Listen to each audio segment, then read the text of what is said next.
Hello, guys. Good evening once again. This is KS Sports Desk weekend preview and predictions for the weekend fixtures that will be happening in Europe. Um, we're going to start with England, English Premier League, some fixtures that will be happening in the Premier League. And mind you, this weekend could be the weekend that Liverpool wrap up the title in front of their own fans. On Wednesday, as I was watching the Arsenal game, I didn't want Arsenal to lose because as a Liverpool fan, I wanted Liverpool to win the league in front of the home fans. Yes, because the last time it happened, there was a COVID era that fans were not permitted to be in the stadium to, witness it or get closer to their team players. Yeah, so this time around, Arsenal played their midweek game that they're supposed to play this weekend against Crystal Palace because of Crystal Palace involvement in the FA Cup semis, and then Aston Villa also played Man City because of their both involvement in the FA Cup semis. Yeah, so that means this weekend Arsenal is not playing, and their next game in the Premier League will be next weekend. And yes, so Liverpool now has it in their hands that they need a point, just a point. A draw against Spurs could see them as Premier League champions, and I would want to win as well. I don't want to draw. I want to win to cement it well. So before we get into that, let's start with Saturday fixtures. We have the 12:30 kickoff that is happening at Stamford Bridge. Chelsea sit home, Enzo Maresca boys, they sit home and then they host Everton, David Moyes. And David Moyes, since his arrival at Everton for the second time, there's been some resurgence in their form, accumulating some maximum points that has putting them in the league position safe, I should put it. Now, I don't see Everton going down. Yeah.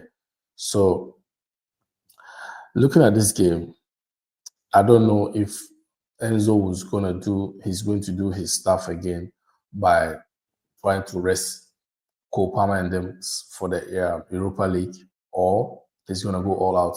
Because as it stands, for me, I think Chelsea deserve to be in this top five because they've been around this position the whole of this season. They've been around in and out, and I think they deserve to be there.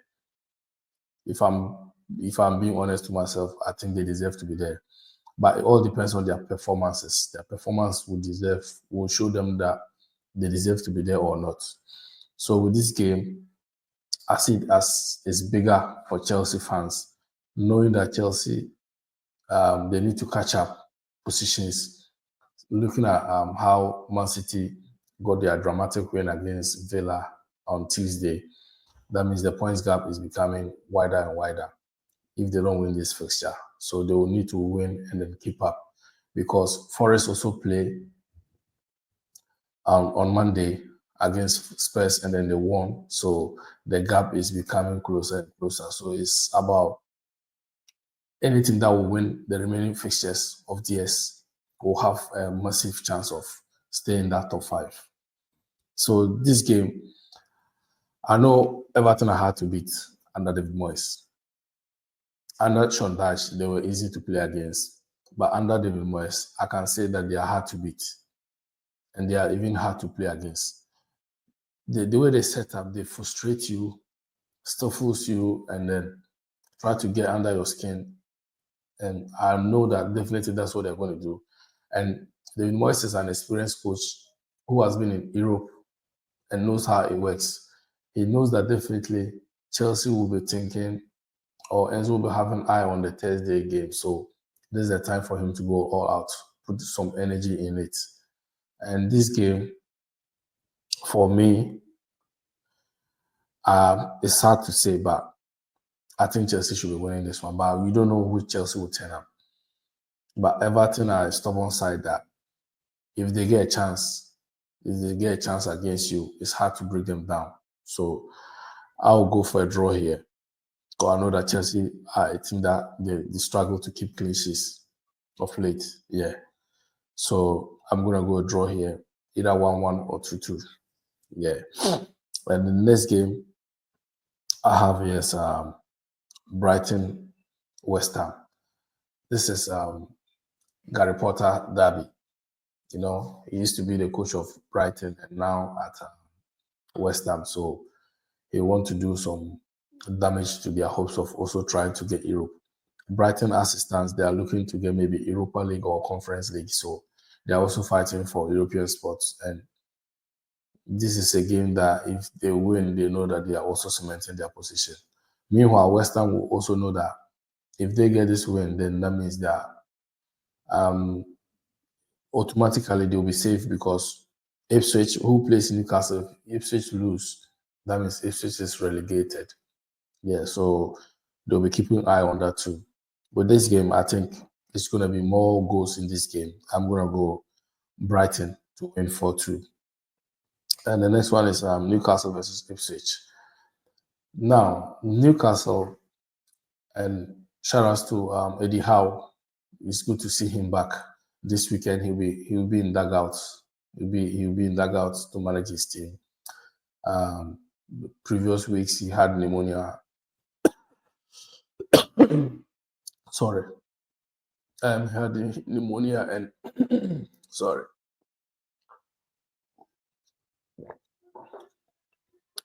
Yeah, he had pneumonia. He was hospitalized and now he's been discharged. And we are glad to see him because as a football fan, this is what we love to see. So he's back in the knockout, and I think the team would like to win and then welcome him back into the team. Looking at how they lost against Villa last weekend, I wasn't expecting it. The manner how they lost, I wasn't expecting it, but they are back again in action at home, playing in front of their home fans, knowing that this is the European journey they want to go. So if a win will put them closer to their European aspiration that they are seeking for. So with this one, I know Ipswich has been a stubborn side that they always go away and then torment other teams, but their home form is what is killing them. But this one, I'm going to go straight away Newcastle win. Maybe Isak to get hat trick in this game. Yeah. And then the next one is Southampton Fulham. Southampton are already down. And this is a fixture. If Fulham are really looking forward to get maybe European spot, then this should be the fixture that they should keep an eye on, try to win it, because Southampton at home at this stage, they have nothing to lose. They're already down. And if Fulham doesn't take their chances, Southampton are going to use them for audition. Their players are going to turn up to show that they are worth to be in the Premier League, or they are capable of playing the Premier League, so that other teams will look after them. Yeah. And the last the last one in the Premier League on Saturday is Wolves versus Leicester City. This is a derby. It's a Midlands derby. You know, Leicester is in the Midlands, and then Wolverhampton, they're all closer to each other. So it seems as a derby. It's deemed as a derby, sorry. Leicester got relegated last weekend against my own team. We got them relegated. Goal courtesy of Trent. Goal courtesy of Trent Alexander-Arnold sent them down. So they're already relegated. And during this week, there's been big news that has been coming from Leicester's camp with their legend Jamie Vardy. Is leaving Leicester at the end of the season. It's a massive journey that he's been through with them. 13 years from non-league at the age of 27 to make a breakthrough in the Premier League and make some, big names that is written off their names with the history of scoring more goals than them, the likes of Drogba, Suarez, many more. So I see him as a Leicester legend, and he's leaving Leicester at the end of the season, but we don't know his plans. But according to my sources, I've heard that he's been in contact with Brendan Rodgers, that he will probably be moving to Celtic. But it sparked some, differences between the Celtic fans in Glasgow Some are saying they don't want him because he's too old. Others do want him because he can bring experience, but we don't know. So it's not been clear yet, but that's the source that I've gotten that is interested to move to Celtic. And he's had a conversation with Brendan Rodgers, his former manager. Yeah. So on Saturday we'll have the El Clasico, the Copa del Rey final. I'm not going to talk about that now because I've got my panelists that will discuss that later on and we'll bring it to you. So you stay tuned for that one too. So let's go Sunday Premier League fixtures and then see. So Sunday we've got Bournemouth versus Man U. That is 2:00 UK time, and this is a game that me personally I think Man U is going to lose again because they always lose Sundays. Man U Spurs is their tradition. For the last 7 weeks, they've been losing every Sundays. So far as they play Sundays, there are 99% chances of them losing. And this one, I think Ruben Amorim will be thinking about Atletico Bilbao on Thursday, their Europa League semi-final, first leg. So that's the only route that he can go and then get Champions League football for Man United next season. So with this fixture, I think he's going to rest players. He's going to rest players knowing that the league position is far gone. It's far gone. There's no way he can make top 5 or he can make top 6. So he needs to focus on this fixture. And this is the only fixture that he can rest players, get into Thursday, get a win, or get good results to win a silverware. It's not just winning a silverware, but to get a Champions League for Man U. Or Man U deserve to be in the Champions League. They're a big team. We need them in the Champions League. They can make it's not just making numbers, but they can give some competitions in some fixtures. That's what I think. Yeah. But with them, Bournemouth playing at home, Bournemouth, they are enjoying themselves. They are just at the beach, enjoying the sun. I think they're going to trouble Man United here. With my main man, Semenyo, he's going to torment them. Apparently, there's been rumors that many teams are after him, including Man United. So he will probably use this match as an audition to show them that he's good enough to play for them or any other big clubs. Yeah. But this one, I'm going to go Bournemouth win. I'll go for Bournemouth win here. Maybe Semenyo and Clive to score. Yeah. The last one on the Premier League is Sunday. Liverpool host Spurs. This is a fixture that a history can be made out of it. Slot will be the first manager in Liverpool history to win the Premier League on his debut season. And I think even the entire Premier League seasons, this is the third time that is happening. The first time was Mourinho, and the second time was Conte. So it's all got linked with Chelsea. Yeah, but this one is Arne Slot, who nobody at the start of the season, nobody even predicted Arne Slot or Liverpool to finish second. If you see the pundits, their predictions and forecast, Liverpool was in favorite. Nobody even put Liverpool closer to Arsenal and City. But he's coming and he's defied all odds, walk on the league, walk through it with a massive points, goals difference and stuff. He's running away with the league, and this is the match that he could cement his name into Liverpool's history. And this game, it brings so many memories. The last time Liverpool won the league, 2019, 2020, we didn't get a chance to celebrate with the players because it was COVID era and they had to do it their own in the empty stadium. But this is what we're all praying for, that maybe in future it must happen again for us to enjoy with the players. And definitely it's going to happen. Only God can stop this from happening. Yes. But as it stands now, nothing will stop it from happening because If Liverpool win on Sunday or draw against Spurs on Sunday, we are the Premier League champions. And I see some people on the social media saying that this season the league has been boring, especially most Chelsea fans. And last time I heard even JC Candy on Talksport saying that the league has been boring. There's no fun in it. I don't blame him. It's because it's Team Chelsea. They bought most average players, so they are not making the league competitive. That's the reason why he's not enjoying the league. If Chelsea were on top, he would be enjoying it. So this is it. We are enjoying it. And we've won this league in a different style, with a different approach.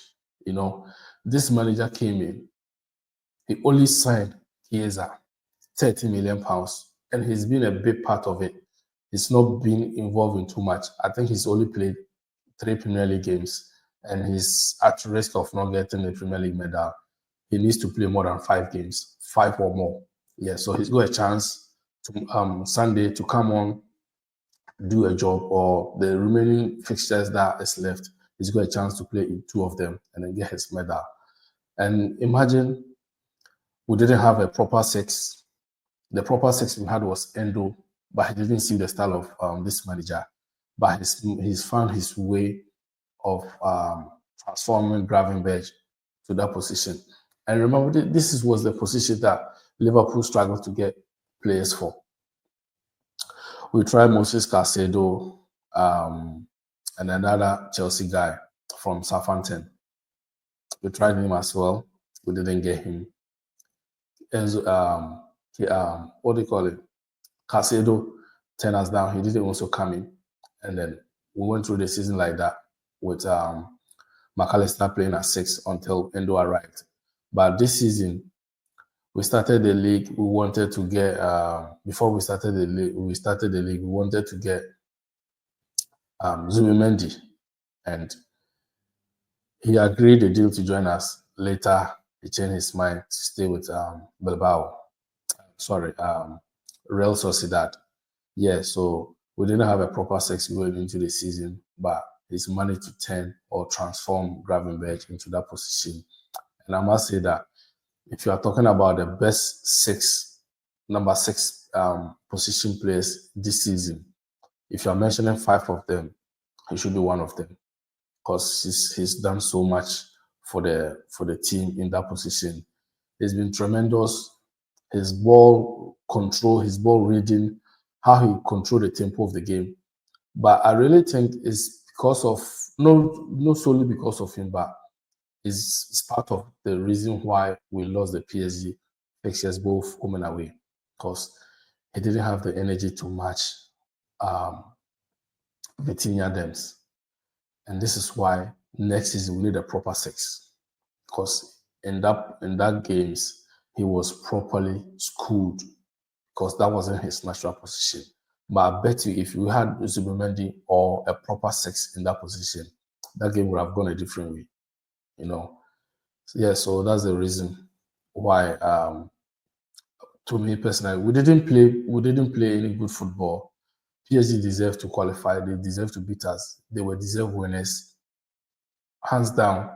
But this is the reason. This is how I assess the team that on our side we were weak on. Yeah.